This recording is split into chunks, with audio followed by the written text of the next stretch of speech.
നമസ്കാരം, കൊട്ടാരക്കര മീഡിയയിലേക്ക് സ്വാഗതം. നന്നായി നിർമ്മിച്ചതും വളരെ കൗതുകമുണർത്തുന്നതുമായ ഒരു സിനിമ. റോന്തിനെ പ്രശംസിച്ച് ജിത്തു ജോസഫ്. ദിലീപ് പോത്തൻ, റോഷൻ മാത്യു എന്നിവർ പ്രധാന വേഷത്തിലെത്തിയ സിനിമയാണ് റോന്ത്.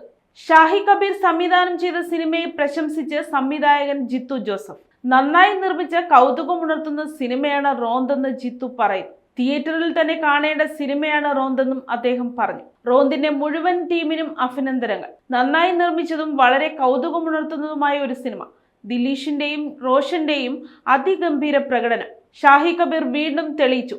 തിയേറ്ററിൽ തീർച്ചയായും കാണേണ്ട ചിത്രം എന്നാണ് ജിത്തു ജോസഫ് പറഞ്ഞത്. സോഷ്യൽ മീഡിയയിലൂടെയായിരുന്നു സംവിധായകന്റെ പ്രശംസ. പിന്നാലെ നിരവധി പേരാണ് റോന്തിനെ പ്രശംസിച്ച് കമന്റുകൾ ചെയ്തത്. രാത്രി പെട്രോളിംഗിനിറങ്ങുന്ന 2 പോലീസുകാരുടെ കഥയാണ് ചിത്രം പറയുന്നത്. SI യോഹനാൻ, ദിനനാഥ് എന്നിവരാണ് ചിത്രത്തിലെ പ്രധാന കഥാപാത്രങ്ങൾ. ഇത് യഥാക്രമം റിലീഷും റോഷനും അവതരിപ്പിച്ചിരിക്കുന്നു. സുധി കോപ്പ, അരുൺ ചെറുകാവിൽ, കൃഷ കുറുപ്പ്, നന്ദനുണ്ണി, സോഷ്യൽ മീഡിയ താരങ്ങളായ ലക്ഷ്മി മേനോൻ, ബേബി നന്ദുട്ടി തുടങ്ങിയവരും ചിത്രത്തിലെ പ്രധാന കഥാപാത്രങ്ങളെ അവതരിപ്പിക്കുന്നു. മനേഷ് മാധവനാണ് ഛായാഗ്രഹണം നിർവഹിച്ചിരിക്കുന്നത്. ഫെസ്റ്റിവൽ സിനിമാസിനു വേണ്ടി പ്രമുഖ സംവിധായകൻ രതീഷ് അമ്പാട്ട്, രഞ്ജിത്ത് EVM, ജോജോ ജോസഫ് എന്നിവരും ജംഗ്ലി പിക്ചേഴ്സിനു വേണ്ടി വിനീത് ജെയിനും ചേർന്നാണ് ചിത്രം നിർമ്മിച്ചിരിക്കുന്നത്.